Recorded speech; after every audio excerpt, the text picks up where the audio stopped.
Hello, everybody. Welcome along. Going to be live in just a moment with our frequent collaborator and now co-host of a new segment, Kit Klarenberg. He's going to be joining us in just a moment. But until he does, I thought I'd come on and just say a couple of things.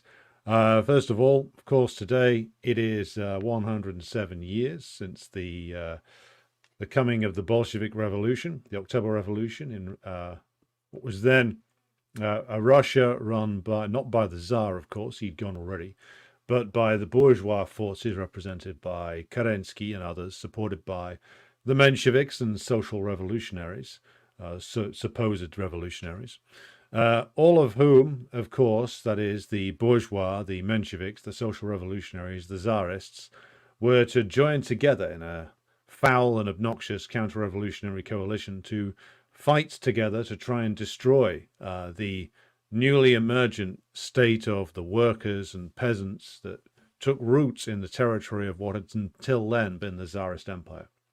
So we are today going to be sort of mentioning that in passing, and I'm going to be doing a proper program on it tomorrow. So please tune in for that one if you possibly can. But today's program, as you might have noticed, is entitled something somewhat different, entitled Decline and Fall with Klarenberg and Mckay. And that is, of course, a reference to, well, many things. The decline and fall of the Roman Empire being part of it, and the decline and fall of the British Empire being also part of it. And now we're in the middle of the decline and fall of the US Empire. So the decline and fall can refer to numerous things. Choose to interpret it any way you want. But the idea of this program, as Kit will explain when he comes on, is that we're going to be taking a look at some stories which typify this moment in history. With today, we're going to be discussing Trump and his recent election, and then looking at the collapse of the German government, which is a slow motion collapse, but one which is very much in the works. As you might be aware, Christian Lindner, the finance minister, member of the FDP, leader of the FDP in Germany, has been sacked by Olaf Scholz in a dispute over the crisis-riven German federal budget. And this opens up a political crisis in Germany itself, which is interesting, given the key role that Germany plays within the European Union and within the wider US-led imperialist bloc. So Germany in crisis, US liberals in a meltdown. We will be looking at all of those. So I believe Kit is almost with us, so I'm going to bring him onto the stage now.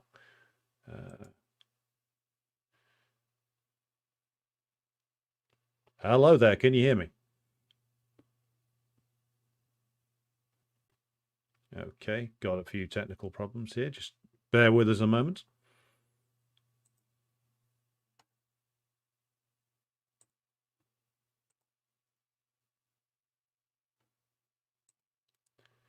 Yeah, so we have a specific intro for this, which I will play for you in just a moment, mixing in the best of 1950s Soviet propaganda cartoons with the usual accompaniment of heroic music. I am working on a few new things for the musical intro, so that will be coming up pretty soon. To answer BOQ Precision's question in the chat, if you want to get in touch with us for whatever reason, just email the usual email address, editor@marxengelsinstitute.org, and you can contact me that way. So bringing Kit onto the stage now. Hey, how's it going, Alex? It is going fine in this declining and falling part of the empire. So how's it looking in more free Serbia? Well, I mean, there are posters of Trump defiantly holding a fist in the air after being shot in the ear in profusion, and people seem rather pleased. I mean, Trump could hardly be accused of being a friend of the Serbs while in office, but there is, I mean, I think lesser of two evils and all that. I don't think people. I certainly don't only speak for myself here. I don't think people were mentally prepared for a Kamala Harris presidency. I think that would have. I mean, because it's there was a state. I mean, there was a member of Saturday Night Live in the 1970s said that the day satire died was when Henry Kissinger got a Nobel Peace Prize, and it's like, no, I think the day that satire died was when Kamala Harris ran on a platform of not having policies until after the election. That's the kind of thing that Chris Morris might come up with. Yeah, look, to asking her to have policies is just sexist, No, it's not fair. It's not. It is a discrimination against women to ask institutional misogyny. It's probably racist to ask a woman of indeterminate ethnicity to Yes. whether she actually has any policies or any plans. Just respect her vibe. I mean, I think absolutely. I mean, and you must excuse my impudence for expecting her to stand on a platform of literally anything. I mean, that's way too much to ask in this day and age, particularly of a woman of color. But I mean, I just think that I am kind of a bit giddy, having spent the entire day drinking the delicious saline tears of liberals who, much like post 2016, are trying to get this narrative going that, well, fascism has commenced in America, because it was nowhere to be seen before this at all. And I mean, yes, it's one of those weird. I'm sure there's a German word for it, when you can't believe something is happening, but you also simultaneously can't believe anything else could possibly happen. Like, we literally had a campaign where we were relentlessly told, and the minorities in the US were relentlessly told that you must vote for Kamala Harris because she's a black woman. And then now the same voices are saying Kamala Harris lost because she was a black woman. I mean, if that truly was the reason, and this was a losing endeavor in the US, why would you do it in the first place and make it her campaign centerpiece? As we'll get into, I'm sure there are a number of cope narratives which are starting to pullulate quite widely. The same language and phrasing used. This is surely coordinated to explain why her loss wasn't the fault of the Democrats, or due to her own vacuity and lack of credibility and obvious unsuitability for high office. And it's quite remarkable just seeing these people. I mean, why would they do anything else? Like just beating this same drum that we had after Hillary lost fair and square, thanks to the Electoral College in 2016. Well, why would they change a losing formula? But, well, what else have they got? That is the question. But we will get to that in just a moment. I will say, first of all, we should introduce this new program that we're doing here in a very British fashion. We've informally gone past the start, and now we're going to go back to it again, changing the rules as we go. This is a new program that myself and Kit are collaborating on, and we've decided to call it Decline and Fall. You can decide which one of us is which. As I said when I just started the stream a minute ago, Decline and Fall, of course, recalls the work of Edward Gibbon, Decline and Fall of the Roman Empire. There's another semi-decent book called Decline and Fall of the British Empire. Now we're in the ruins, or the coming ruins, of the decline and fall of, well, how do you want to call it? The Anglo-American Empire, the US imperialism. There's a variety of descriptors that we can use for this. And as Kit is a specialist in writing about the machinations of the foul and deviant groups within the hierarchies of these particular imperial systems, and my speciality is doing very long digressions on Marxist theory, we thought, well, what better way to come together than to do something like this? Very yin and yang. Yes, very much so. And Kit, you will be delighted to know that I have put together a semi-Titoite video and musical intro for this.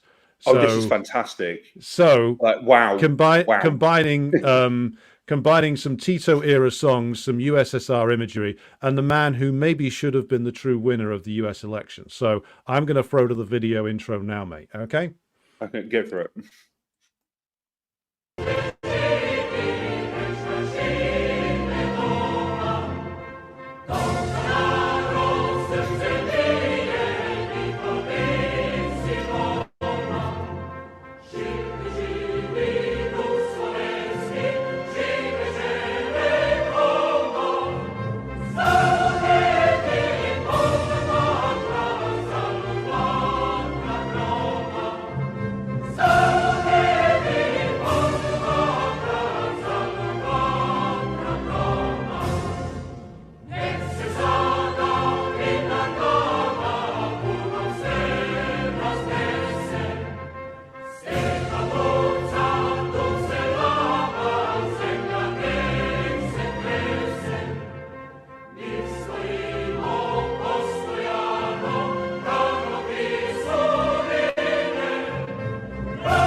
Well, I Kit, like I hope it.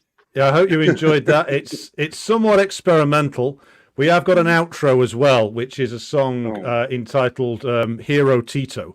I thought it would be fantastic. entirely appropriate, and of course, we end on an image of the man who, if he'd have run, would have won 100% of the vote in the United States with very little difficulty. Of course, Tito himself. And as you are sitting in the land, very much the land of Tito, I thought that this was an entirely appropriate usage of the great man's image. But that we will be working on other visual graphics as we develop the program. But let us now, Kit, shall we dive into head first an ocean of liberal tears. They are coming from both sides of the Atlantic. In fact, the Atlantic is now 3 inches higher than it was just on Monday of this week, due to the tears coming from Guardian HQ, where, according to some reactionary commentators in Britain, counselling is available to Guardian writers, and George Monbiot has tried to drown himself in his own compost bin. This is a tragedy, of course, but nothing is more tragic than wealthy people being asked to endure some mildly uncomfortable moments. And so we will begin our tour through liberal tears by going to probably a bastion of, maybe a thought leader of American liberalism. It's The View. And a clip you sent to me earlier on. Here we have Whoopi Goldberg engaging in political commentary, and who better than the star of Sister Act to pronounce upon these things. Let's go over now and see what she has to say for herself, and what we can learn from this. So here we go. Let's get in the words of an old song, are you all ready for this? Some pundits are asking what the vice president could have done differently to break through with the voters. Of course, she only had 3 months to campaign, rally. She kicked his butt all over the country over the course of those 2 months. She did every debate, every interview. People kept saying they didn't know who she was. So then she told them who she was.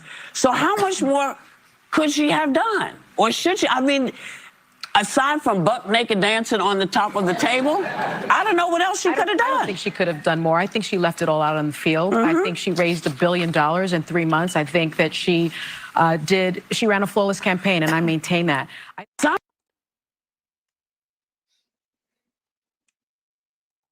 Okay, did that work, or was there no sound on it? Oh no, I heard it loud and clear. But I mean, I heard it loud and clear. For some reason, it was. Okay, maybe you couldn't hear it, is what you're saying. Yeah, well, as long as the audience could hear it, that's fine. But generally speaking, that is the flavour coming from The View, which is hysteria and entitlement in equal measure. But it does rather raise the question of why a bunch of Hollywood liberals, who, let's be honest, like Donald Trump was one of them for a long time, Like he used to, as he said in his recent Rogan interview, I used to go on The View. They loved me. And now they turn their back on him. So given Donald Trump's actual record, I mean, what is your take, Kit, on like why is it that the libs in America have spurged out so spectacularly over this? Like, and again, for a second time in a row, he's not even that much of an unknown quantity anymore. Well, I mean, I just think that I think that this election was, from the perspective of a lot of US liberals, and I think that, I mean, they were alone in this because they have exposed themselves so thoroughly over the past 4 years, and then these things are interrelated. So I think that for the past 4 years, the Democrats have been riding high and basically getting away with murder, and they have been saying all manner of nice things and doing things like having photo ops where there are female soldiers, in the background, to like really push home all of these things that make liberals feel better about themselves. And it's like, the liberals like their empire to have a veneer of respectability to them and maturity.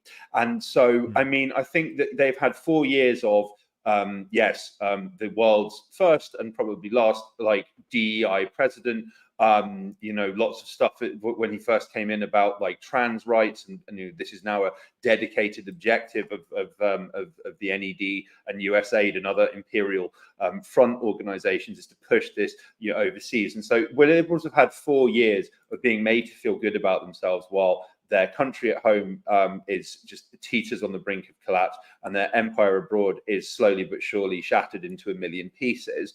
And they've not really been paying attention at all to what's been happening outside their bubble. And I think that, I mean, if you think about Kamala Harris, on top of ticking the DEI boxes, it was, that she was intended to be this celebrity president.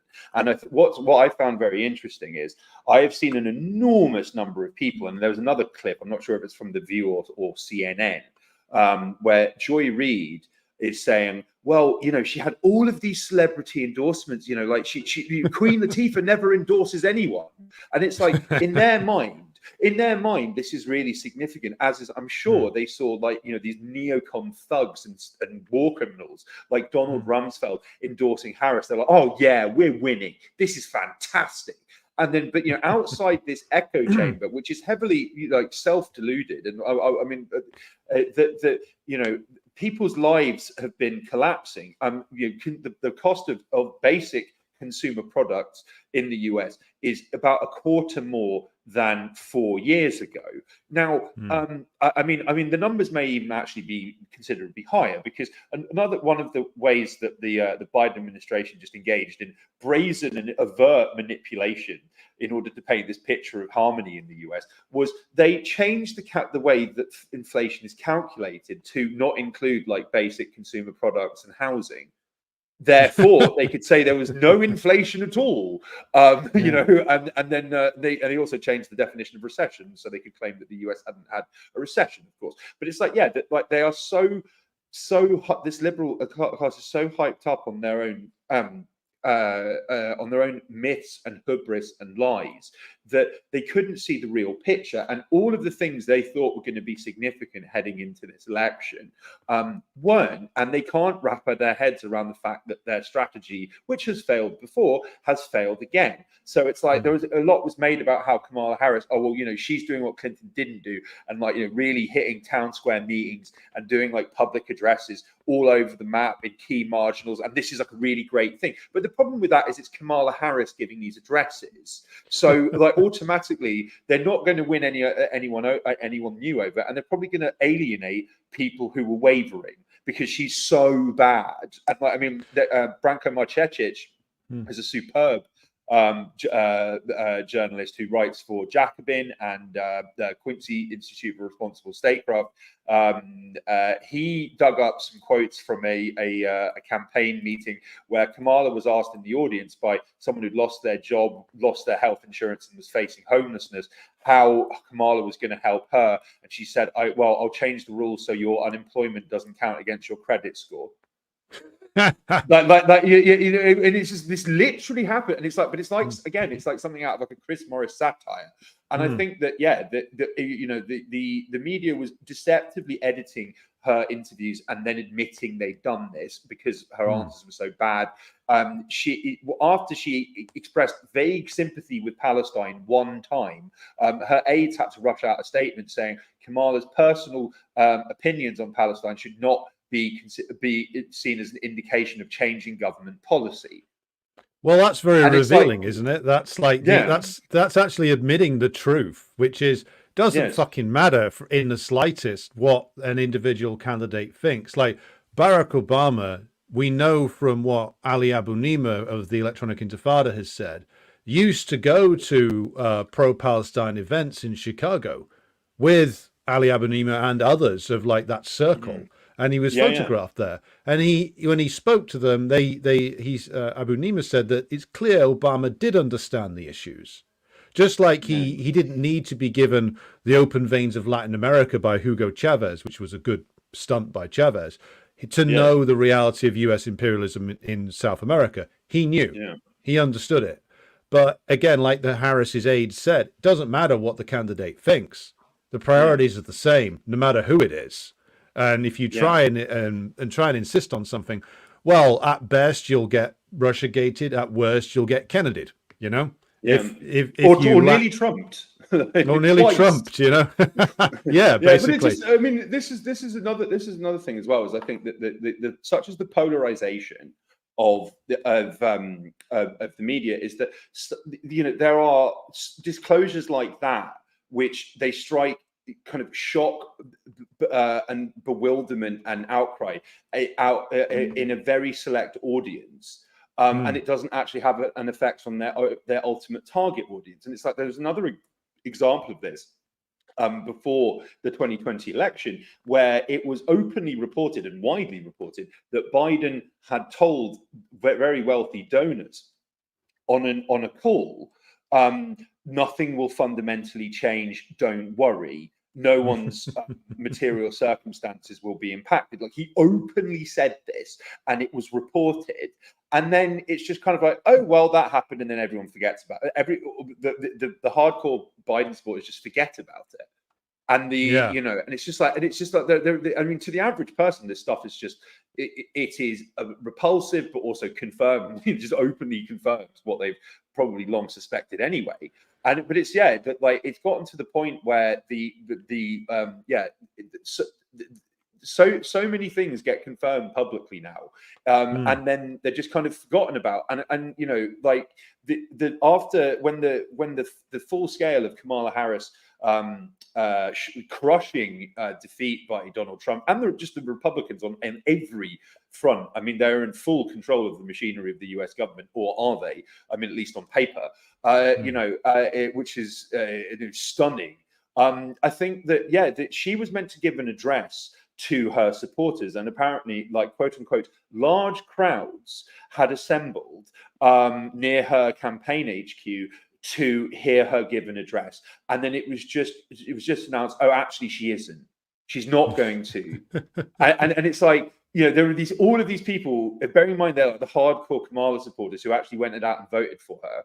And she, like, they call a public meeting and then cancel it at the last minute with zero consideration for the attendees' feelings or the optics of this. But they just don't care. Like, I mean, it's quite remarkable. And it's like, I think. Sorry, go ahead. Yeah, these people, they can literally kick them in the bollocks over and over again, and these people will just say, well, at least it's not Trump doing it. I've had many conversations like that. I might add, just really quickly, is like, I think that I was talking to some older, kind of more liberal leaning veteran journalists who are now, obviously not part of the mainstream at all because of their positions on foreign policy mainly. But it's like and they were talking about like the televised debates, which I thankfully didn't watch, between Trump and Harris, and they were all like going on and on and on and on about how awful Harris was, how terrible her presentation was, how awful her answers were, how poisonous her political platform was. And then it was literally one by one, they were like, well, at least she isn't Trump. Hopefully she wins in November. Yeah. And it's just like, I mean, is that level of Trump derangement syndrome is about right? Yeah, because again, it is an admission that basically what they want is somebody who will just allow the machine to keep on running. As Alexander Vindman, if you remember him, said in one of the Trump impeachment hearings, he went against the foreign policy of the United States. Again, it's such a revealing comment from not even that important, but like a mid-level Pentagon official, Pentagon military official, saying that essentially the president has no right to contradict this long-standing priority. So, like all of the, if you want to get a confirmation of Lenin's theory of imperialism and its relationship to permanent bureaucracy, well, there you go. But again, nobody wants to learn that lesson. But I think we should take a moment to think of some people's feelings here, Kit. And I know this guy's a favorite of yours, so I'm going to add him to the stage now. A certain Owen Jones. I will quote for the benefit of those listening on the audio edition. Owen is very sad. Maybe he's one of those who is in the counselling sessions for The Guardian. He says, I'm going back to my hotel in New York with a Muslim Pakistani American cab driver who voted for Donald Trump because, quote unquote, the prices were too high under Biden. Now, the quotation marks there aren't just meant to imply that it's a direct quote from the driver. It's meant to imply ridiculousness, basically. Like Jones is mocking this guy. The prices were too high. But the prices are too high, as you said. Like the ordinary, like working class Americans have seen like their pockets emptied over the last few years under the Democrats, and the Democrats' like chicanery and manipulation of the stats won't hide that fact. Yeah, and like so when confronted with the choice of like Biden, who has been in power in presidency for 4 years, but in office for 50 years, and has only ever brought bad things to them, like. Well, why wouldn't a Muslim American vote for Trump? Because like if this guy's a citizen, Trump's not going to be able to fucking deport him, and he probably hates the Democrats so much that he would vote for just whatever the alternative is or whatever the viable alternative is. So it doesn't take a genius to work that out. However, Owen Jones is incapable of working it out because he's paid to be obnoxious and dumb. But you have any response to our friend Owen, who, by the way, has still got me blocked on Twitter? Yeah, well, I mean, he blocked me and then unblocked me when I called attention to the fact that he'd boycotted a Palestine solidarity event and fundraiser attended by my friends Roger Waters and Aaron Mckay, and then he unblocked me to say that this wasn't true and that he hadn't boycotted it because of them, but he wouldn't have signed up if he'd known that they were part of the platform anyway. So I mean, yeah, it's just quite remarkable. But yeah, I think that this tweet in particular, it cuts to the core of like why Owen Jones is and always has been like such poison to the left. Is that like now? I think that we might have even discussed this on the show before, but. Or maybe it was on Twitter, I can't remember. But like there is Owen Jones wrote this absolutely terrible book that was called The Establishment, and it was about different pillars of the British establishment and quote unquote how they get away with it and their incestuous relations. I mean, it read like the kind of sixth form college students, like, you know, end of term paper or something. It was not insightful or valuable at all. But like what was really interesting was that, like, you know, it got reviewed by a lot of establishment journalists who mocked his whole there's some establishment conspiracy, and B were like, well, I actually went to university with Owen. You know, and it's just like it's. But I think that that basically that in that book, Owen has this whole chapter on media, which is, again, it reads like it was written by someone who'd spent like, you know, an hour on Media Lens website. Media Lens being excellent media watchdog group, independent, and they apply the propaganda, Chomsky's propaganda model to modern day reporting on a variety of topics as well. Well worth your time. But in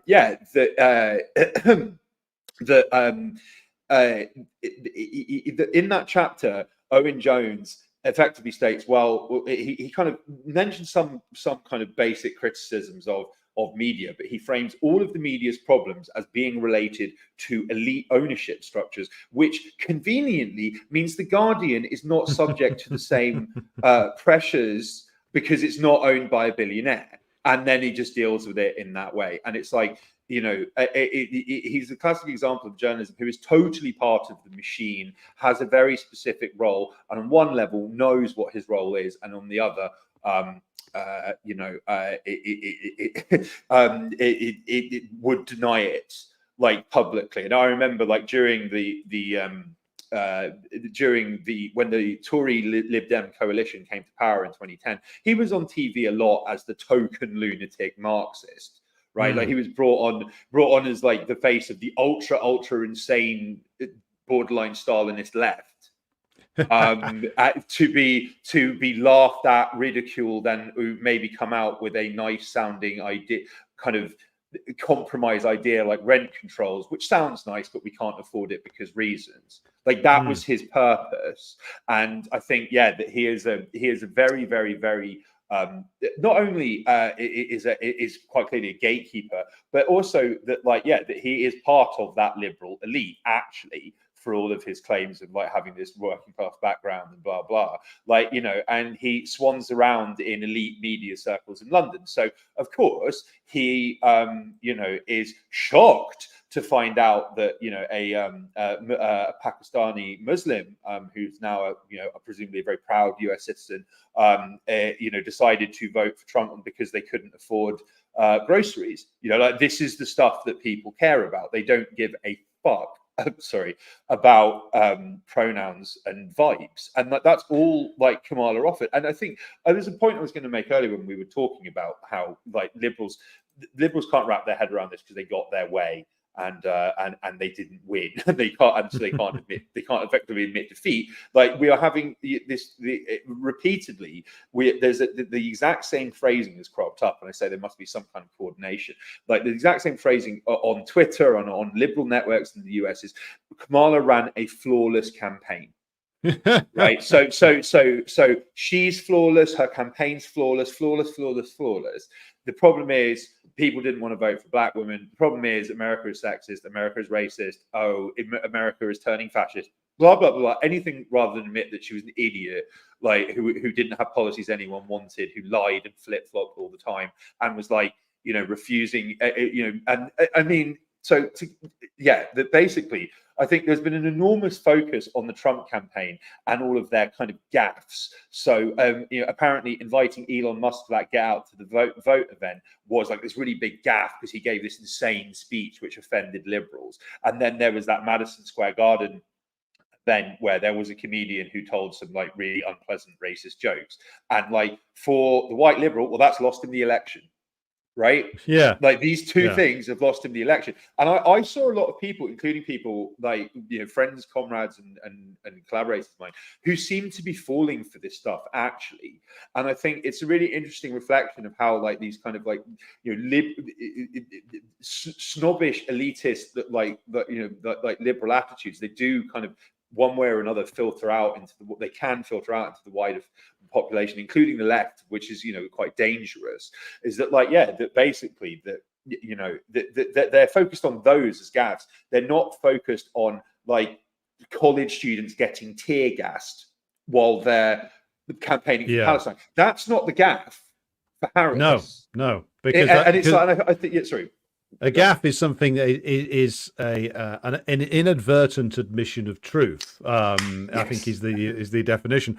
Whereas, in fact, the liberals were all in favour of college students getting gassed and beaten. And yes, it's a thing that I picked up on recently was that for all Biden and Harris is taking the knee shit back in 2020, in actual fact, and this is something that even someone as, like, fairly mainstream as left as, like, Brianna Joy Gray pointed out correctly, was that a lot of the arrests and the brutalization of those protests in the end came from Democratic Party controlled cities and administrations. Yeah. Like, they pandered to it for just enough time to make Trump look bad. Then they wrapped it up, brutalized people, threw them in prison, gave them long prison sentences. So, like, this has always been the case with the American liberals. Like, they want their aesthetics, but things that they absolutely do not want is for any eruption of, like, any interruption to their, shall we say, brunching from the masses, from the unwashed, Yes. from the Yes. working class. They don't want any vague hint of that. Now, speaking of these things, and I think I want to get your reaction to this before we move on to another star of the show, a certain British, possibly intelligence-aligned man who we're going to bring on in a moment. But this is from the Guardian's Ed Pilkington, who's the chief US reporter. And by the way, there's so many fucking British journalists in the US right now. Like, there's whole phalanxes of the bastards, like, sat in DC doing live shows all day. And this is like something that, like, I've heard, like, just even like normie British people talk about. Like, she's like, well, why are they spending so much time on American news? And I think we should come back to that point later on, Kit, because it goes to something that you've written about recently regarding British electoral interference in the United States. Sure. But Ed Pilkington of The Guardian says, this is a good time to be working for a media organization without a billionaire owner, answerable only to our readers and immune to anticipatory obedience. Now, Kit, as a man who's been knocking around journalistic circles for a while and who knows the game, what's your response to Ed's tweet there? Well, yeah, I mean, it's literally, I mean, it's serendipitous that that you know, Owen Jones, as I just mentioned, made this like exact point. I mean, yeah, that like it's quite remarkable, and I think that I've seen you know, a large number of liberal mainstream takes, which is the media failed, but it's the bottom line isn't that like we failed because we consistently lied to and manipulated our readers to prevent real change from happening. It's well, like, we failed because we didn't manipulate people enough. Actually, and it's like you know, like that was where we really went wrong, and that obviously ties in with Kamala Harris's flawless campaign failure. But yeah, I mean, it's like, yeah, I do think that there is I think Jonathan Cook has written about the kind of the cult of the Guardian, and you know, like I say, much like Owen Jones, people who work for the Guardian, they know that they play a very, very, very specific role within the power structure and who they're ultimately answerable to, you know, what I find quite remarkable is, yeah, that basically that when Owen Jones came out as like, he said that he was quitting Labour and could no longer be a member because of like Keir Starmer, you know, like the reaction from the media pack was like, okay, so this is fucking brave, because he's just not going to get any briefings now. And it's like, you know, he's not going to be invited to the drinks functions. He's not going to be part of the scene because the Labour Party, because the Starmer won't have it. Oh, that's got to be the worst scene I could imagine. Can you imagine, like, actually having to have a drink with these people? My God. Oh, no, I know. I mean, no, I can't and don't want to, you know. It's just like I've got enough trauma on my mind as it is from their writing. But I mean, it just you know, there's that great anecdote about like Chomsky, like how his dentist told him that he was grinding down his teeth and he didn't know when, and it wasn't while he was sleeping, and then one day, like, his wife walked in on him reading the New York Times, and he was just like grinding his teeth like just together, like so hard. And it's like, yeah, that's like reading any like op-ed in the Guardian now, and it's like you know, we've literally, and this is astonishing as well, again, in the subject of like open confirmation of what we all suspect to be true. Like, recently the Guardian published this excerpt from a forthcoming book, which was about Starmer's rise to power. Actually, from mainstream work, it sounds like it's going to be a banger, because they literally document like what an utterly ruthless piece of shit he is, and like, and the role of like Morgan McSweeney, who like his Svengali, who we'll get into in due course. And it just, I mean, he comes across as like one of the worst human beings who's ever lived. Like, it just and anyway, in this amazing excerpt, it talks about how McSweeney set up, as we'll get into in due course, the Centre for Countering Digital Hate, right? Specifically to neutralize the Canary, because the Canary was a very pro-Corbyn left-wing website, which kind of around Labour's 2017 like kind of electoral stunner, and shock, which caught literally everyone by surprise. And then like you forced the Guardian to turn really radical for like the entirety of the summer, because clearly like there was an appetite for this stuff and they had to reflect their readers' opinions before trying to shape them back. Yeah, that like that basically he set up the Centre for Countering Digital Hate, McSweeney, specifically to neutralize the canary, and this was meant to be one of the ways that all of Corbyn supporters were going to be systematically destroyed and removed from the party. And like and like literally they said that yes, that like we need to kill the canary or it's going to kill us. Like that was that was the threat posed by the canary to Starmer's path to victory. This kind of like, you know, run on a shoestring left-wing website, right? Example of the positive power of the internet, perhaps. Like, you know, so they set up this operation called Stop Funding Fake News, which falsely claimed the canary was publishing anti-Semitic content, and then they shamed advertisers into removing their ads from the canary website, which was their primary source of revenue.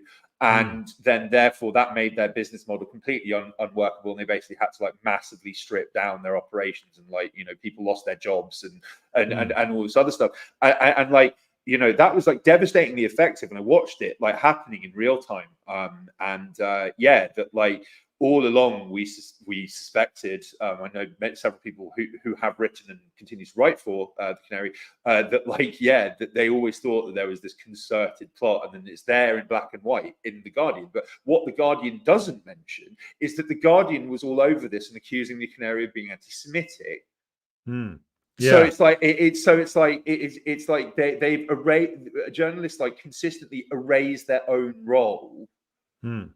Like you know what I mean? It's really interesting, and it's like it's kind of like it's somewhat evocative of like there was this satirical show on British TV in the 1960s called That Was the Week That Was, and there's this quite like pretty subversive sketch in it. Like, I mean, it wouldn't get made now. Like where there's like three Arabs like looking at this massive crowd of people like kind of rioting in the street. And one of the Arabs it's meant to be in like Syria, I think. And one of the Arabs asks, "Oh, like, has the revolution started?" And then another one responds, "No, the BBC isn't here yet." Like, you know what I mean? This is like it's like, you know, like the Guardian in Navarra, I mean, to a more larger extent, Navarra are like critically reporting on the Labour's anti-Semitic psyop, which completely destroyed Jeremy Corbyn, and like, you know, they were completely complicit in this. Like they were actively complicit in this rubbish, as was Owen Jones. And then it's like now they're like regaining some credibility in some quarters because they're like just acknowledging the reality of the Gaza Holocaust. No, well, like I mean, this is you know, they are literally just pandering to their audiences who are really concerned about this. When if and when Netanyahu manages to finally clear Gaza, they'll stop talking about it. 100%. Yeah, but, you know, I mean, it's just it's these people are scum. Well, and it needs to be said that also they are 100% on board for the US-led proxy war in Ukraine, which has got hundreds and hundreds of thousands of Ukrainians killed. And Owen Jones has been, along with, of course, your old friend, a certain Paul Mason, has been carrying war. If he's had a meltdown, I will find it and bring it for the next show that we do, because I know that you'll appreciate that. He was having a meltdown recently in London, looking like a sort of coked up centrist dad wandering around at some sort of anti-fascist demo. That's exactly it. That's exactly it. That is exactly. But I will find his reaction. Partridge. Like, the Alan Partridge of Trotskyism, which says a lot. I saw like someone when he was like roaming around saying like boasting about how the police have seen off the fascists. Like someone took there was a photo of him at the event like circulating where he's like wearing these very clean kind of single dad trainers and jeans, and then someone posted on Twitter saying like, has anyone seen my dad, like, you know, last spotted like roaming in this protest? It's just he's senile and old and like which is very funny. I mean, it's. I mean, I think he has actually posted a take on the election, which is that they didn't go DEI enough or something crazy anyway. Yeah, needed more diversity, and they needed to probably bring Zelensky over to do the campaign for them. You know, they should all pretend to speak Welsh. Yes. Do you remember? Just for the benefit of Paul Mason, my dear friend, the celebrity British journalist, or is he? Basically, sorry, have I lost you? No, I'm still here, mate. Can you? Okay. Well, yeah. I mean, no. I think let's move on to the next section. Actually, well, I'll get into him later. We will bring in another favourite of yours, a man who is also possibly intelligence agency aligned, a certain Mr. Rory Stewart, who is one of the most bizarre figures in British politics, because the centrist dad demographic keeps trying to sell this guy to the British population, and even like right wingers aren't going for it because they think he's some sort of like liberal scum, basically. But here's Rory Stewart looking like he's wants to die, speaking about why he got his election prediction wrong. I'm just going to add this clip to the stage now. But I would rather be wrong, I guess, optimistically, believing in people, than be right pessimistically. I mean, I feel I've often been right pessimistically. I was right by thinking Iraq and Afghanistan were going to be catastrophic messes, and that didn't make me feel very good about the world. Why were you wrong? Why didn't this work out? I think that there are going to be so many theories swimming around, and we can all play at those games, but a lot of it, I'm afraid, is projection. It's not very scientific. So clearly the issues that Trump was campaigning about were partly immigration, partly cost of living. There was also quite a lot of subliminal campaigning which was around cultural issues. So there was some racism, there was some misogyny, there was a focus on transgender issues. There's been some quite good accounts of what people were saying who were at his rallies.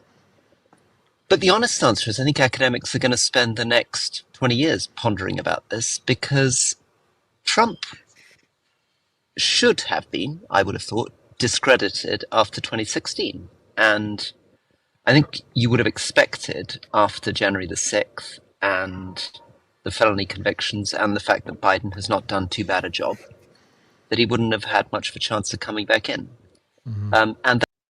Right, I'm gonna pause it there, Kit, because there's so much in that opening statement which is astonishing, because he's clearly learned nothing at all. This is a man who, by the way, co-presents a podcast with Alistair fucking Campbell, like a man who is like who should be in jail for basically coming up with the lies that led us, well, to help to justify the Iraq War. So he does a podcast with that arsehole, and like he's babbling on about like Trump's sexism and racism while he's sat next to a guy who's responsible for the death of more Iraqis and others than Trump could ever dream of being. And like he's raving on about how Trump things said at Trump rallies. So, Kit, your response to Rory Stewart, possible intelligence asset, and clueless hobbit. Right. Well, I think that one of the most bizarre things was his need to crowbar in the fact he was pessimistic about Afghanistan and Iraq. It's like he's campaigning. Like but yeah, I mean, talk about subliminal messaging, but like, yeah, I mean, look, Rory Stewart is like a veteran, kind of pretty much like lifelong MI6 officer, as was like other members of his family. This is all very incestuous, school ties, same universities. The establishment Owen Jones talked about, but didn't actually scratch the surface of in his book. But yeah, that like, I mean,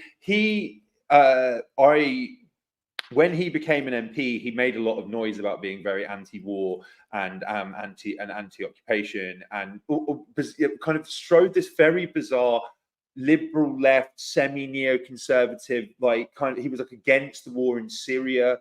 like and stuff. It was very, very, very strange, like given his background as like MI6 officer running around like Iraq and Afghanistan. God knows what he was up to. Like, I mean, while Britain was running MI6 was running a torture program, and like assassination squads, and all sorts of skullduggery, and also laying the foundations of ISIS. But it's I mean, God knows what he was up to. And then it's like, and then he's like sat next to this war criminal, it's pretty. His kind of, he seems to have this lust for power, and manages to just alienate literally everyone because he's so weird. I mean, I think that's probably in large part because he is a veteran spook. I mean, like when you go into working for MI6, like literally nobody can know who you are. Yeah. Like, and the only people who are allowed to, you're not allowed to really talk to anyone about what you're doing. And it's why like loads of spooks end up marrying, because those are the only people that they can speak to. But the point is, is that he's very weird and socially awkward. He decided he was a very, very prominent anti-Boris Remain MP, and he ran against Boris Johnson in June 2019, and didn't get it. He then got the whip removed because he didn't vote in favour of Boris's Brexit plan. He then, in 1999, he then ran like as a kind of, was it an independent or Lib Dem? I forget, and then lost. He then decided to run for mayor of London, and the focal point of his campaign was this video where he said, "Have me over for a sleepover at your place and let me stay and get to know you." And he crops up in one of those like Whip's dirt lists as being like inappropriate with women.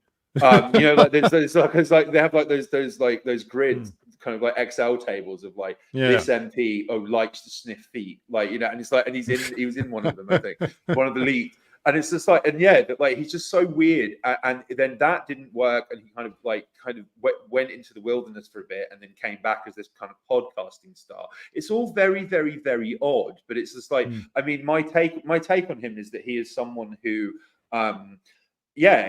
has probably been sent a bit loopy due to his MI6 career, and like he thinks that he's now like kind of atoning for past crimes and trying to save the world.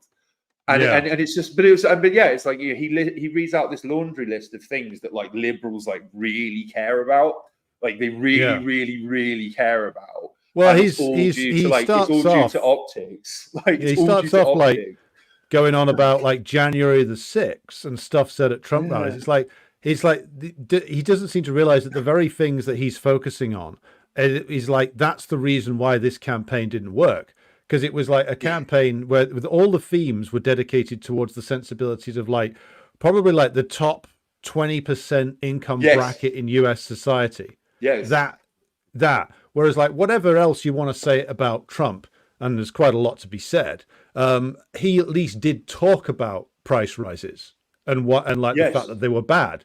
He might not have a solution, but at least he's talking about it. And like whereas the Democrats' response was to deny it was happening, say it was a Russian talking point, and then finally change the rules to say, well, we're not in a recession and there's no inflation. Feel better.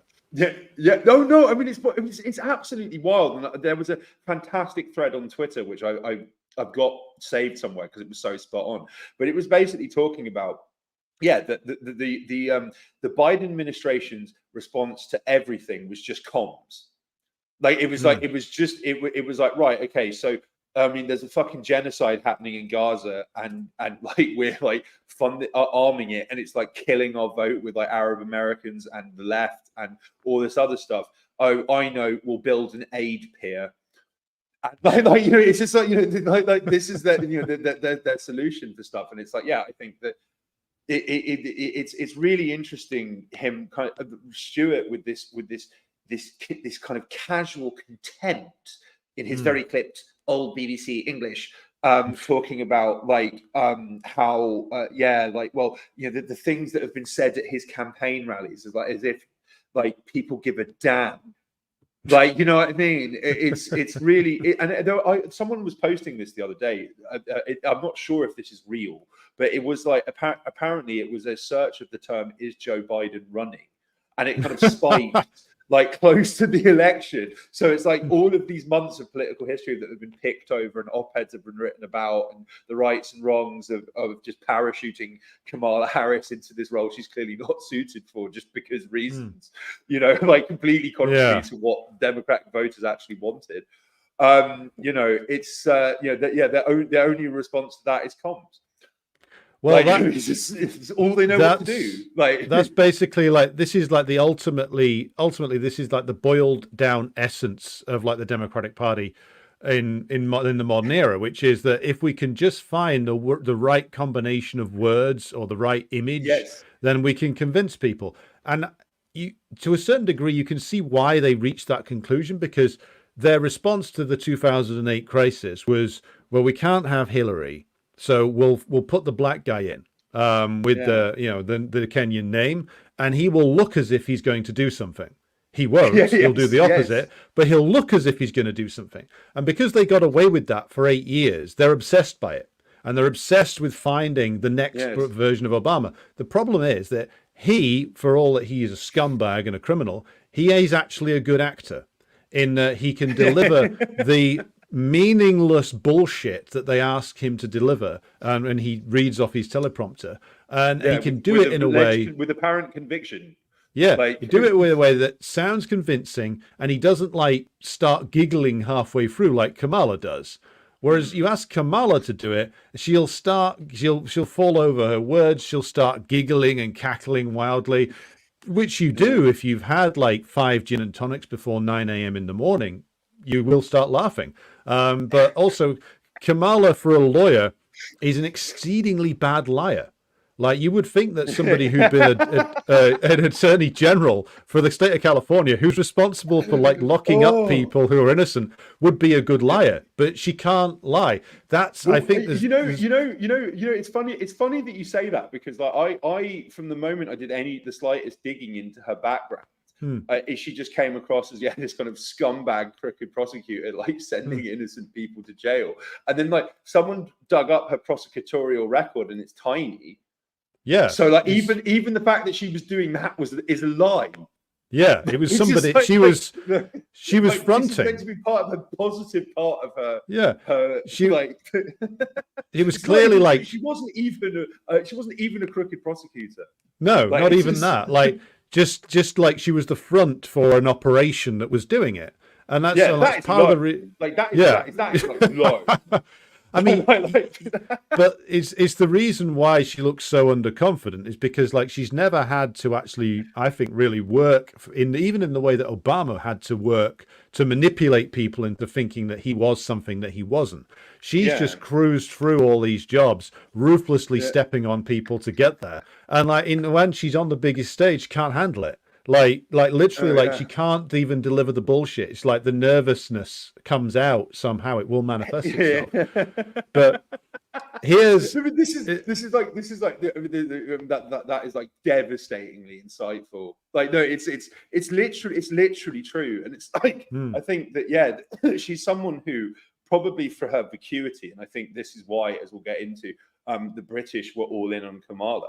Was that like, I mean, it was been reported in the media that that it kind of quite quietly that the CIA and the Pentagon loved having Biden in charge because they could just do whatever without even having to like pretend to brief him, and like they loved it. Like they felt that like it was like, you know, school's out for the summer. But then it's like this is why this is the problem, is they shot themselves in the foot, because she got elevated because she's such a moron. And then it's like, you've elevated her into this position and groomed her for position, and then you're stuck with a moron. Yeah. Like, well, it's let's get into garbage out. Exactly. Well, this is the thing. Like you mentioned something you wrote about in the last week, which is why were the British all in on Kamala? And this relates to what I was saying earlier about why in fuck's name is there like a phalanx of scumbag journalists from the BBC, ITN, Channel 4, Sky, every media operation with a budget above 5 pence, presumably has got like somebody in Washington and New York, and even like in like places like Ohio, going on and on about the US election. Now, before I, educated myself, this was a matter of some confusion to me, but this relates specifically to areas that you specialize in, Kit. So why are the British so concerned with the election of the US president, point A, and point B, why were they so all in on Kamala? And why were they, point C, why were they energetically intervening in this election? Right. Okay. So, I mean, to start from the top, right? The British have been, and this may be a surprise to some viewers. I mean, it's very clear, but it seems little known that actually far more than like the CIA and the NED, the war in Ukraine is far more a product of the British than it is the Americans. The British had been, elements of British intelligence had been banking on using Ukraine as a beachhead to break up Russia for a very, very, very long time. And after the Maidan coup, they were the ones coordinating and training the fascist government that immediately replaced Yankovic, and then launched the anti-terrorist operation in the Donbass, which was like this pretty much genocidal assault on the residents of south and eastern Ukraine. And yeah, the British were caught to this at a time when the Obama White House was actually kind of shying away from this. Like they were wary of getting involved because they knew it would lead to confrontation with Russia. And so like and during this time the same elements were lobbying for hardline stances on Russia amongst all Western governments, and working overtime and pulling off psyops and false flags and all sorts of other chicanery in order to turn Western populations and governments against Russia. Anyway, so they got their war in February 2022, and it was meant to be this grand civilizational battle between the West and Russia, and which Russia would lose. And to say the least, it's not worked out very well. And so I think that the British have been extremely wary all along of the Americans not getting involved enough. It has been openly confirmed by the BBC that British officials are strengthening US resolve at all levels and applying pressure and all sorts of other things in order to counteract Biden's quote unquote caution. Of course, many people would think that he's not been very cautious at all and has crossed multiple Russian red lines with the very real risk of Russia escalating this. And so yeah, the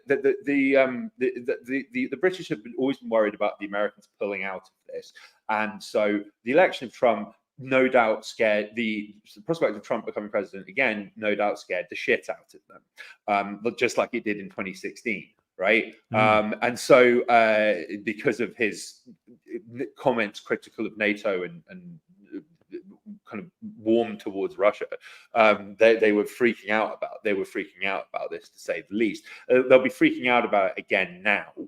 And I think with probably good reason, because the US can't actually sustain this any longer, really, because they've depleted their stockpiles of weapons and armor and vehicles and ammunition to such an extent that they are like dangerously overstretched. And there is a Pentagon report, or a RAND report, RAND's a Pentagon think tank, that like recently, which basically stated that the US needs to basically completely reindustrialize, like now, or indeed yesterday, because we are running out of everything and we wouldn't be able to respond to a major military challenge of any kind anywhere in the world. It's written there in black and white in this RAND report. And it's just so like, yeah, they can't keep this going. And I think that's why it potentially might explain one way or another why Trump could win again after everything they did to try and prevent this from happening. So yeah, that's a very real threat.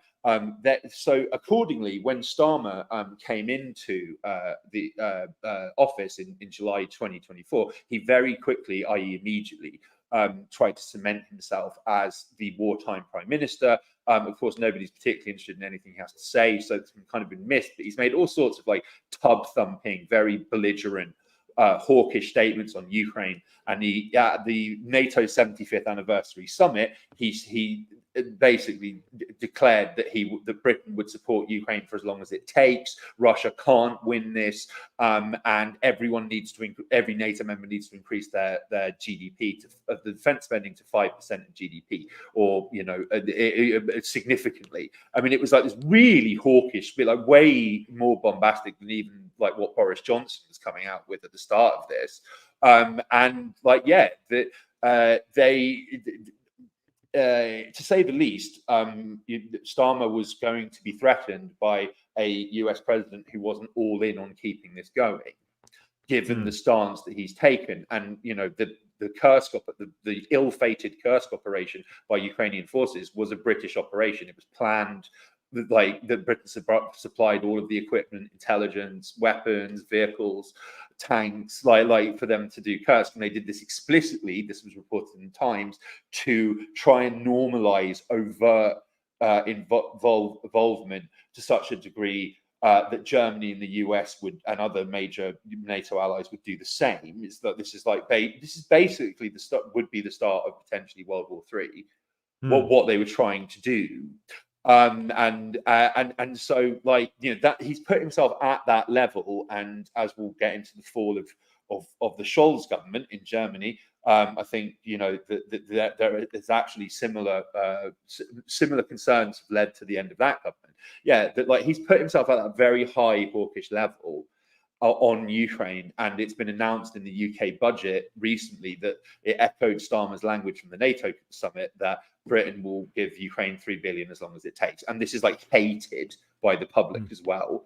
They're we're using all of this money to Ukraine, and yet less money would solve homelessness.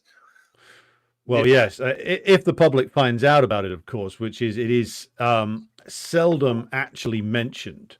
No. Other than in the internal pages of some of the broadsheet papers, most of the time, the British support for Ukraine is hidden, and I think quite deliberately so.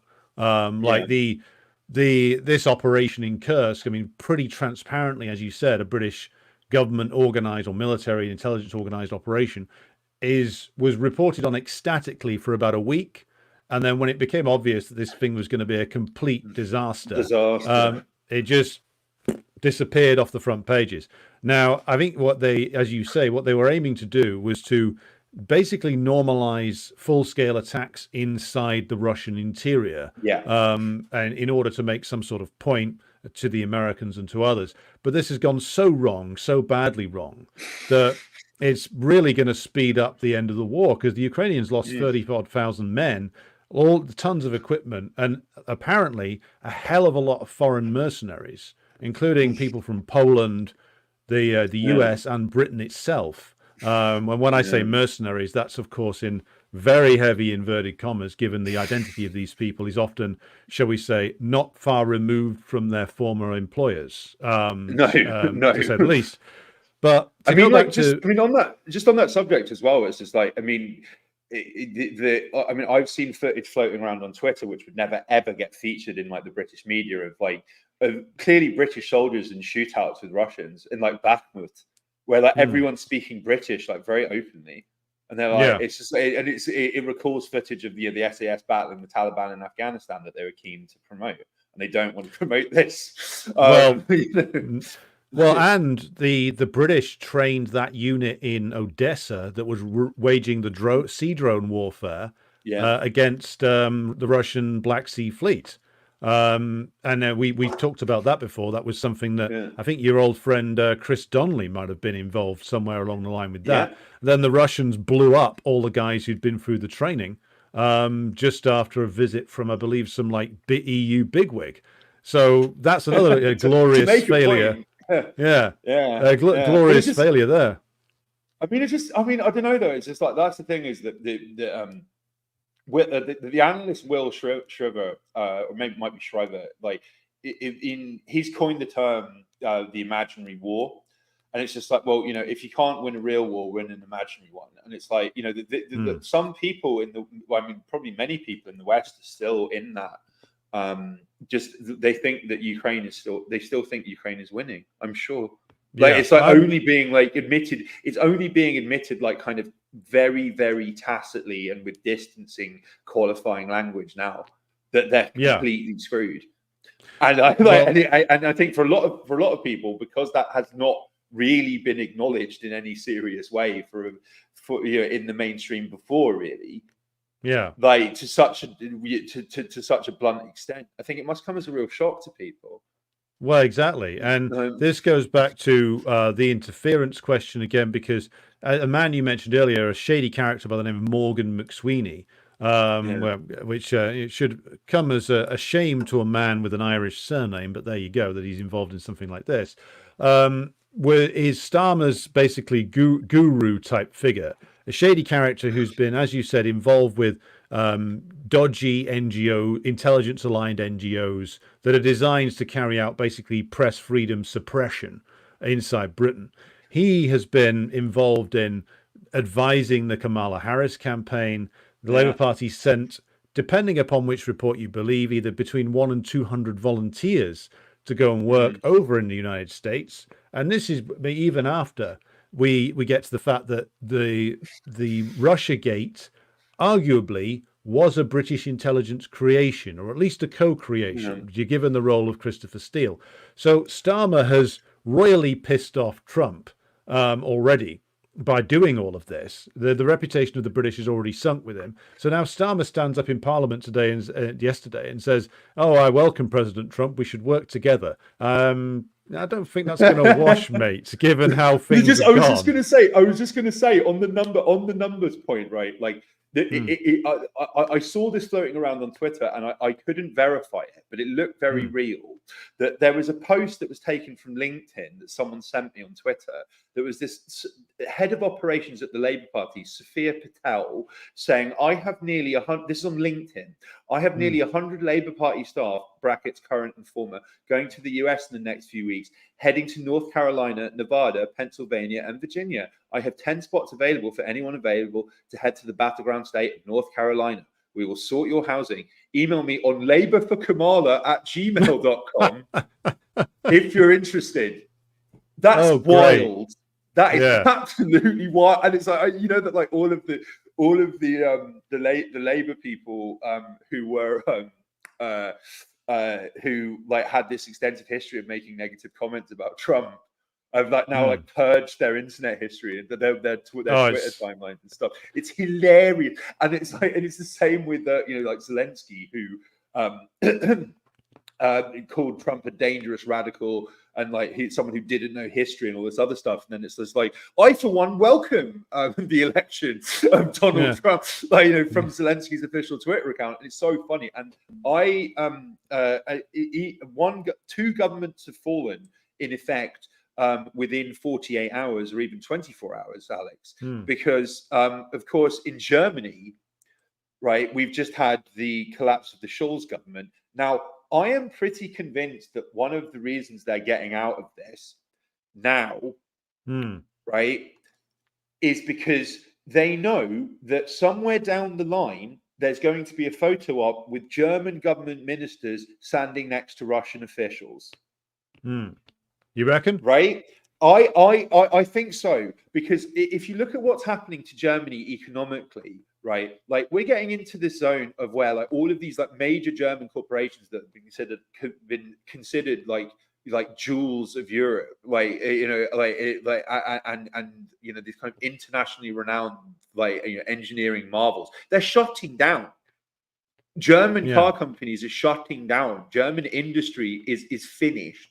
It will no longer exist because it was completely dependent on cheap Russian oil and gas. And they are on the verge of collapse. They really are. And these things happen gradually, then very rapidly, right? Well, so given everything that, I saw that Volkswagen are cutting back.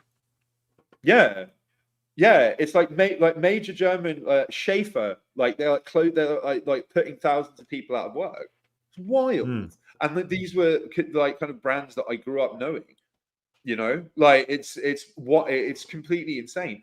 That's their international reputation for making great stuff is just which has endured for like almost 2 centuries is ruined. Like I mean, it's astonishing. But it's like, yeah, that basically that I think that because Scholz put himself at like such a high level with the rhetoric, like talking about Zeitenwende, like this this kind of civilizational shift, this epochal shift in East-West relations, and like was all in on sanctioning or on the sanctions, and have almost destroyed their country as a result. And it's just like you can't vault fast from that. Like and I think that's where like Starmer has painted himself into this corner, right? Is that like he's been all in on Ukraine at a time it was a completely losing bet, and then he was all in on Kamala when that was a losing bet too. He's checkmated himself. Well, yes, Like, I would say just on the German question. I mean, you said that there's going to be essentially a potential rapprochement with the Russians pretty soon. I mean that may be true. It's going to be very difficult it's going to be impossible for Scholz to do it. Merz, the opposition leader, seems identical when it comes to the Russian question. So the only voices of opposition to the continued war in Ukraine come from the AfD. The sort of, I would call them basically the German UKIP or the German Reform Party, and of the Bundeszahlwagenknecht, which is the Zahlwagenknecht's break away from the absolute cesspit of Die Linke. I hate them. Oh, disgusting because of a destroyed potential. I think is the way I would look at it. So could it be the case that Scholz is either decided that he wants out, or that they're going to try? To my mind, the only way they can sustain the current framework politically is if they stick together some awful grand coalition. But that will mean that they both get annihilated at the next election. So how do you think this is going to go? I mean, like, but this is this is the thing is I just in Germany I think that the politics in Germany has actually been like quite surprisingly fluid over the past 10 years, like in ways that haven't really gotten much in the way of acknowledgement, or like I mean, the AfD, the German media alternates between calling them fascist and ignoring them. Like it's quite weird, like the way. But the point is that like ever since like the creation of West Germany and then the reunification of Germany, it's been like politics has switched between CDU, SPD,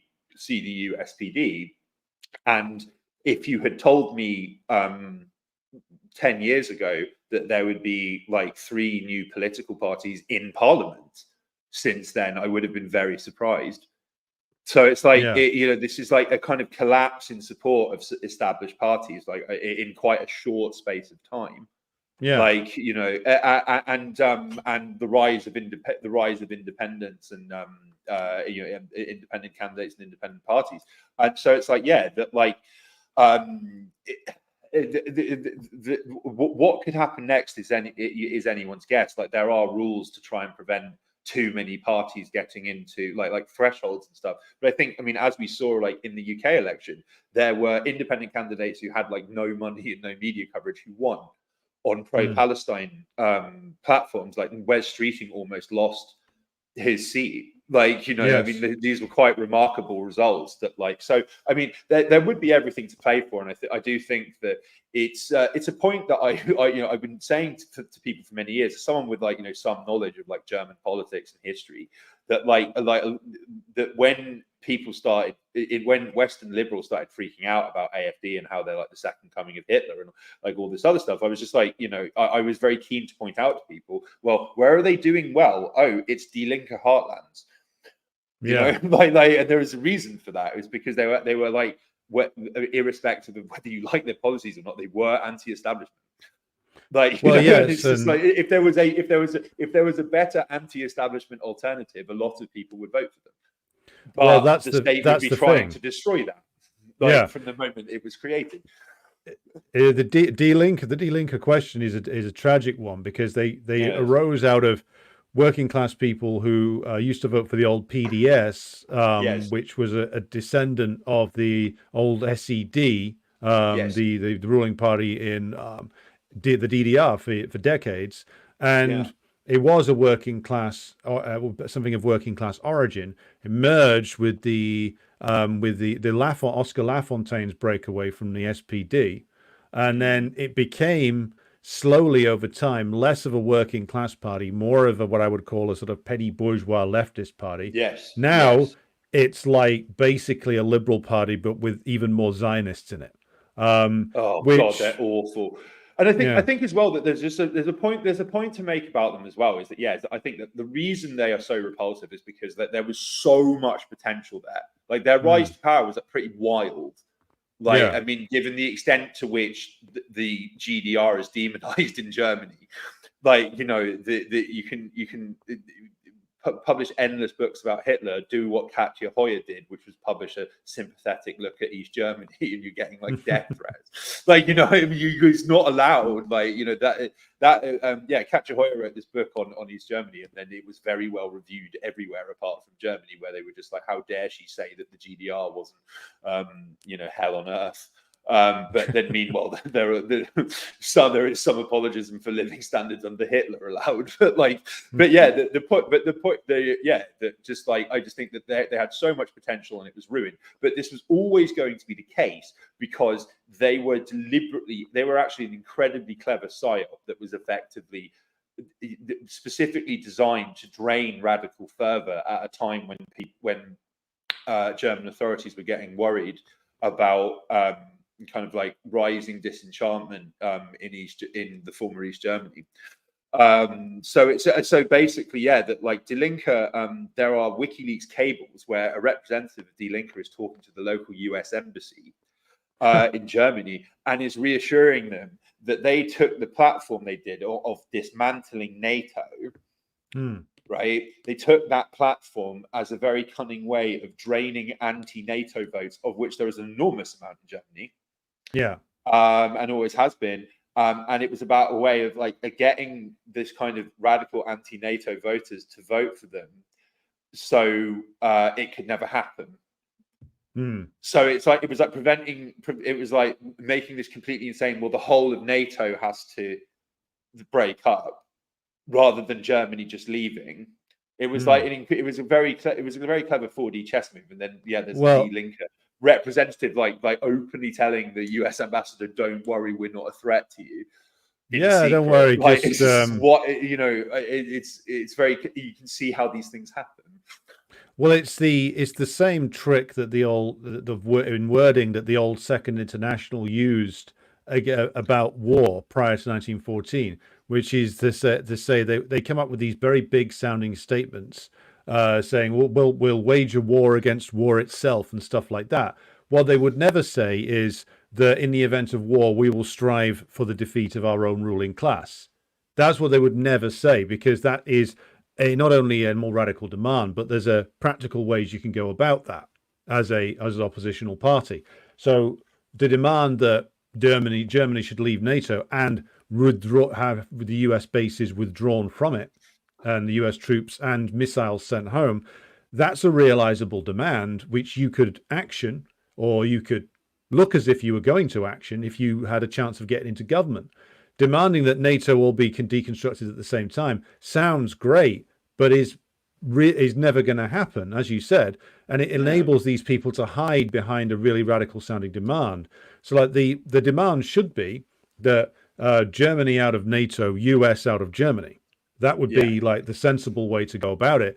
And if there was a serious campaign that was waged on that basis, well, I think the people who were organizing it would find themselves in prison very quickly under current German law, because that's the absolutely unacceptable thing to say, isn't it? Yeah. Oh yeah, oh yeah. Well, I mean, it's what was wild to me was like when I the last time that I traveled through Germany.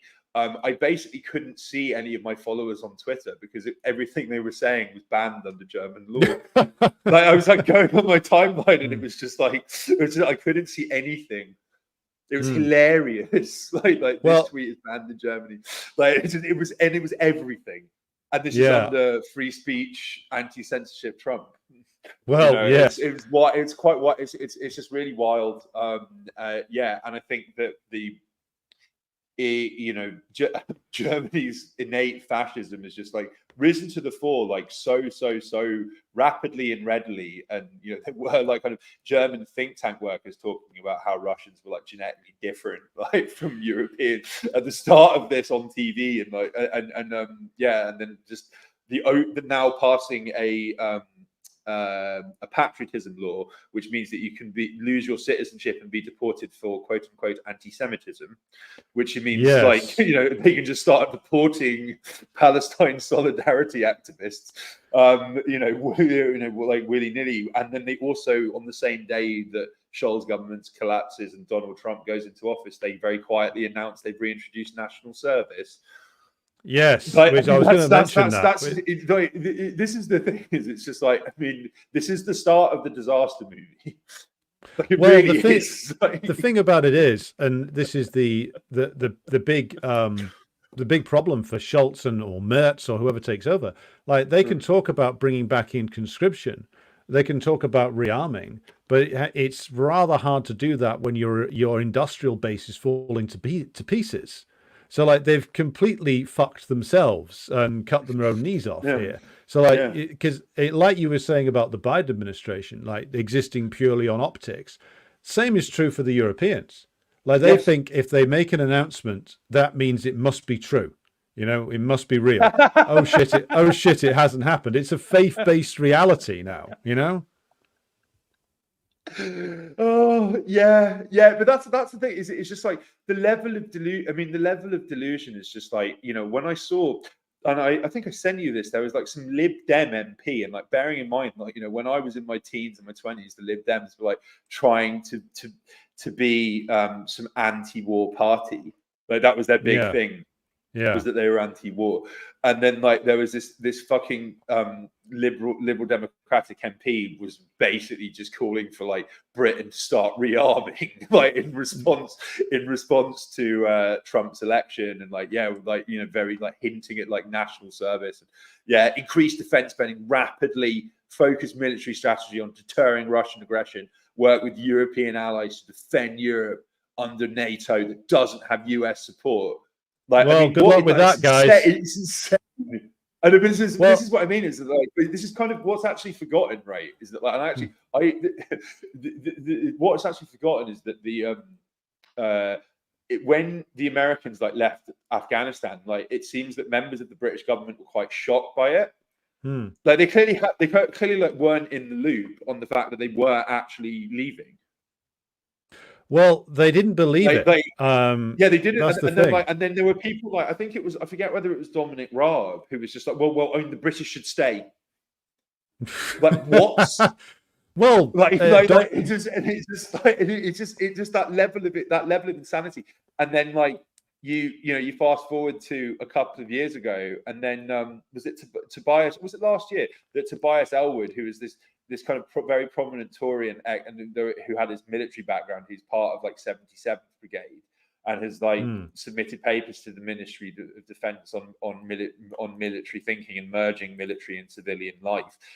He travelled to Afghanistan and made this kind of slick video set to like plinky plonky music about how like, oh, it's the different Taliban this time, and we should consider we should reconsider our relations with them.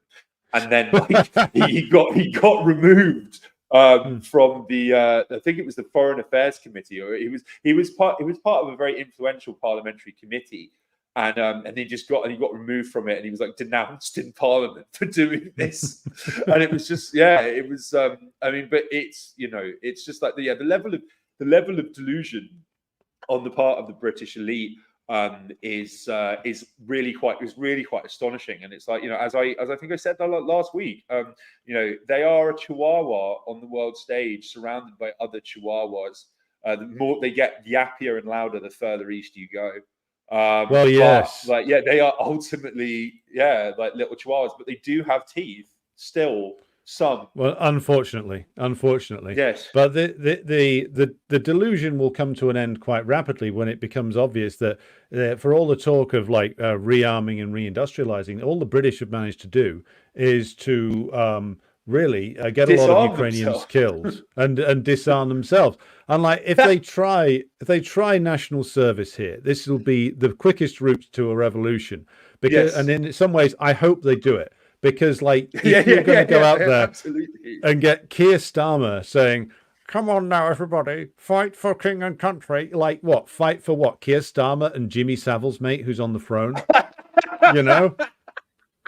That's the image that we want. Like, no, this is another thing that I noted at the time that was really interesting.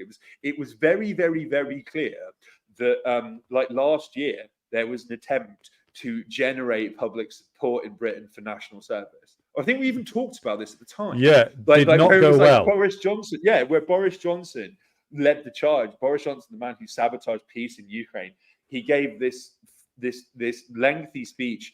He made this like video for like the Daily Telegraph where he was like talking about how Brits are out of shape and they they need to exercise more. I mean, while himself resembling a bin bag full of yogurt, talking about how we need to reintroduce national service and like we need to get our children working again, ready to like fight and die for this country. And then the Telegraph, very pro proxy war, probably run by MI6, was saying like, what would it be like if we instituted national service? What if Britain was at war and we were in this wartime? What if?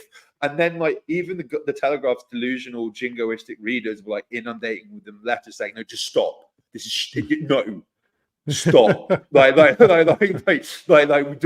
is not happening. And I think, and this is the thing is, I think we may have even discussed this. Is that I am fairly convinced that one of the reasons that Western countries are allowing, are allowing this alleged influx of refugees that they're allegedly really angry about, but and trying to do like loads about, but then it continues untrammeled. Is they'll offer these people citizenship in return for fighting. I'm fairly. Well, US has been doing that for years. US has been doing green card soldiers for years. Yeah.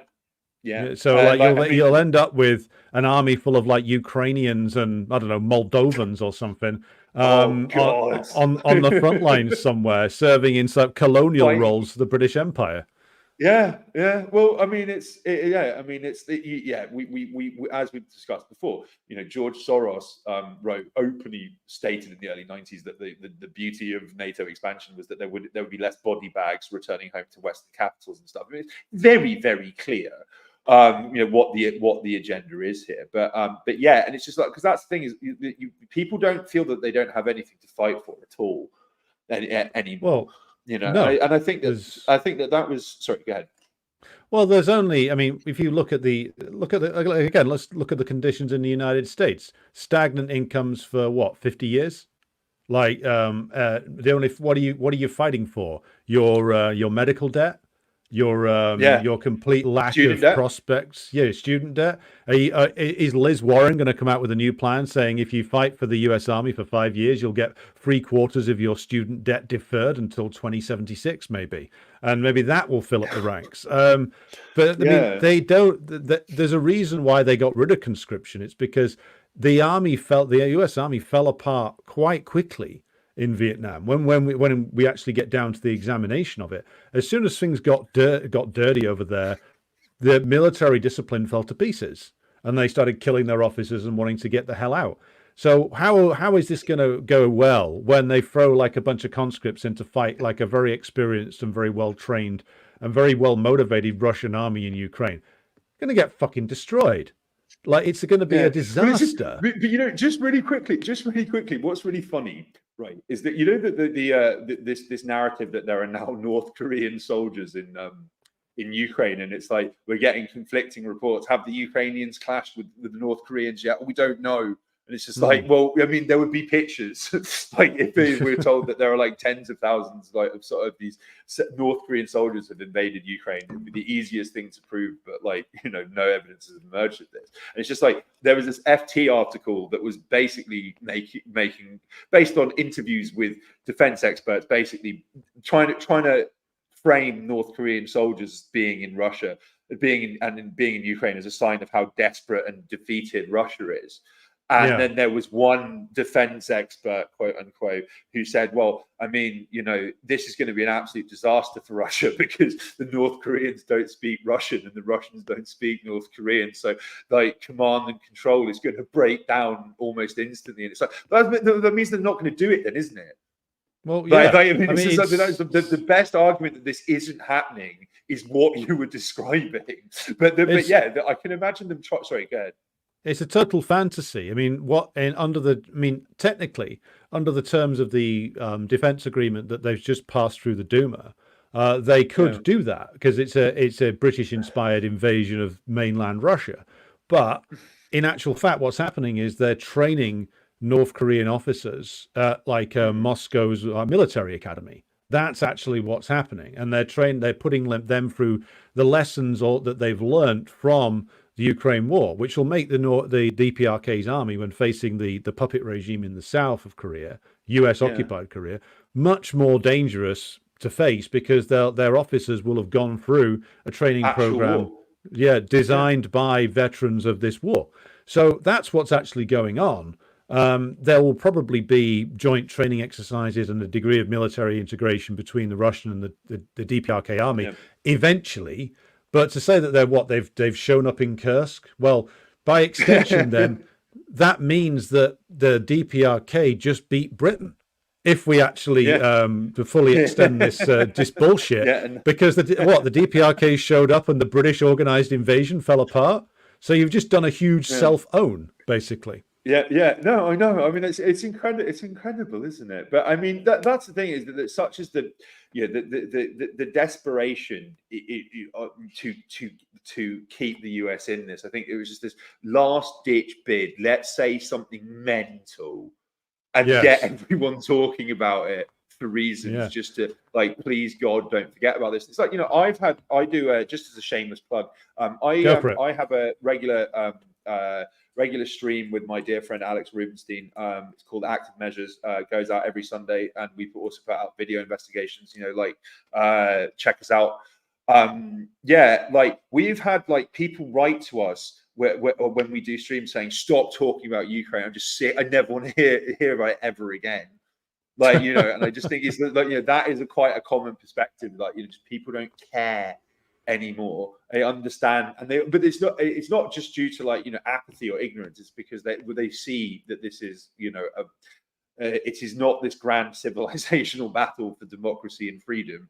You know, quite the reverse. But it's just like, you know, the people are sick of hearing about it, and I think that, like, as I say, you know, a problem that European leaders have, what this implication this has for the world are questionable. I think, you know, but there's a lot of people in Europe who've painted themselves into a corner by putting themselves on this very, very hawkish anti-Trump, like kind of all in on the proxy war position. The two are usually intimately interconnected, and it's that, like, they're kind of it has been reported on in the UK, for instance, that, well, like, Trump is mulling, you know, making Keir Starmer's life hell somehow. Oh, please do. Well, please do. Yeah. I mean, it's just like, well, please, you know, please do. And I think it's but it's like so. I think a lot of there's going to be a lot more governments falling across Europe, often like very unexpected ones. And it's like, well, you got to bear in mind, right? And this is something that people have already forgotten, right?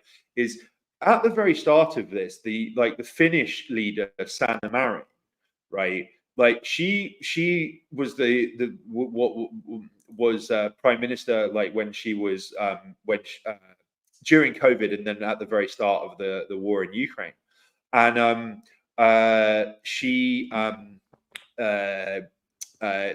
was hailed as the kind of this visionary and inspiration for Europe, feminist for hero, signing, this hero for signing up Norway to join NATO, and was the kind of, she was going to be the future of Finnish politics. She was going to she was this kind of beacon for countries to follow. She was out, her party came third in the next election in 2023, and she's never been heard of since. I think she's working for the Tony Blair Institute. Well, and it's that's you know what I mean? Yeah, Sorry, it's where all the rejected dead sock dems go to die. The Tony Blair Institute, you know. Yeah, absolutely. And it's just but I think the point is that I think that there's a lot more governments are going to fall like dominoes as a result of this, because they backed again interlinked and mutually suicidal, send all of your ammunition and weapons and vehicles to Ukraine, and sanction your major energy source. They've all done this, and it was quite clearly a very stupid thing to do. Because politicians can't admit wrongdoing, that's why you have to shuffle the deck chairs on the Titanic a bit. But as I say, it wouldn't surprise me if that was why Trump was kind of allowed unmolested to get into power again, because this needs to be ended from the US. So they can't sustain it anymore.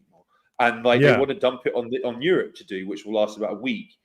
Yeah, I think you've hit upon the theme for future exploration there, which is that we probably don't have time for it this week, but Trump having basically a reasonably fair election and winning is a product of the fact that they need somebody to pin this on.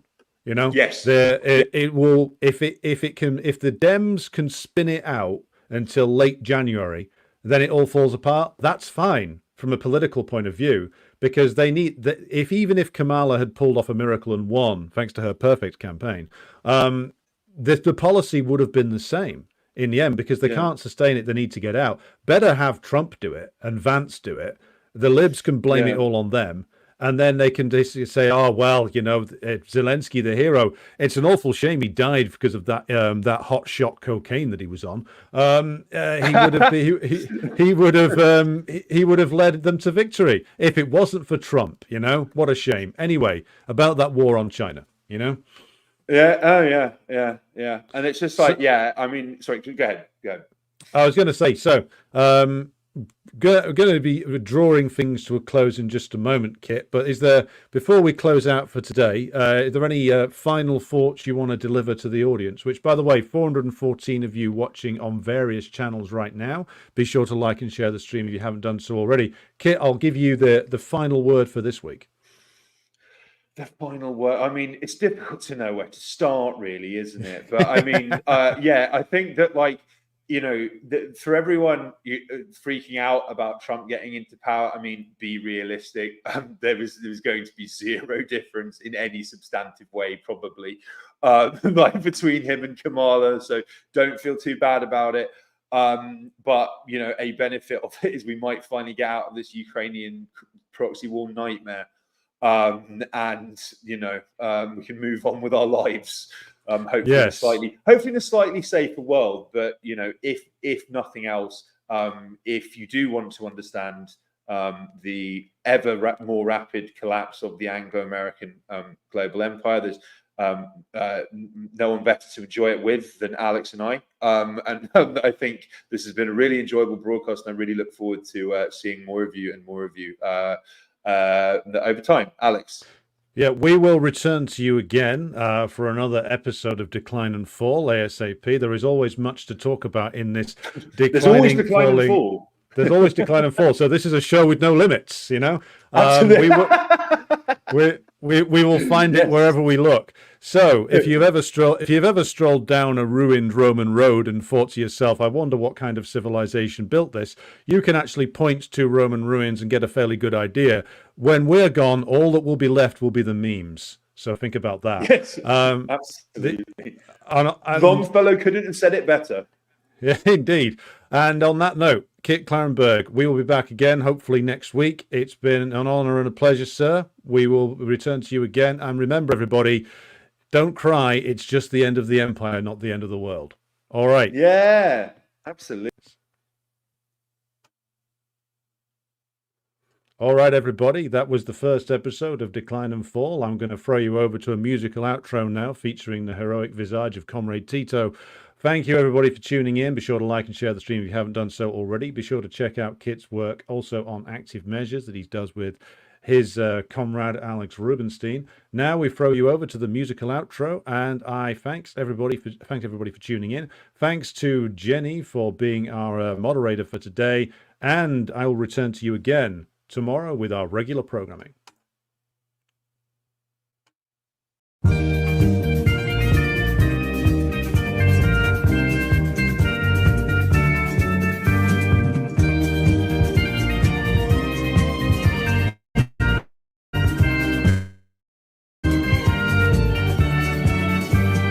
Četrdeset godina kroz borbu, kompartija punim sjajem blista, pretvođena idejom i dijelom prekaljenog vođe komunista.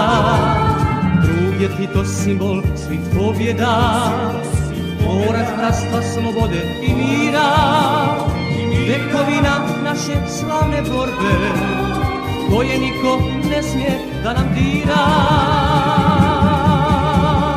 Sunce maja ljepše sija nego bilo koje drugo. Želja nam je, druže Tito, da nas vodiš dugo, dugo. Sunce maja ljepše sija nego bilo koje drugo. Želja nam je, druže Tito, da nas vodiš dugo, dugo.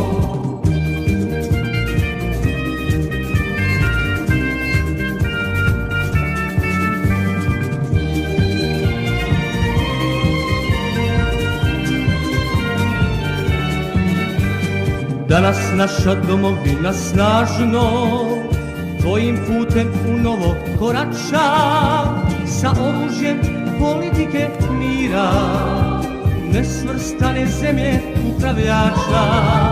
Naše Tito velika heroja, što vizijom čovječanstvo divi, njegovo je stvaralaštvo rijeka, koja teče sve dok svijet živi.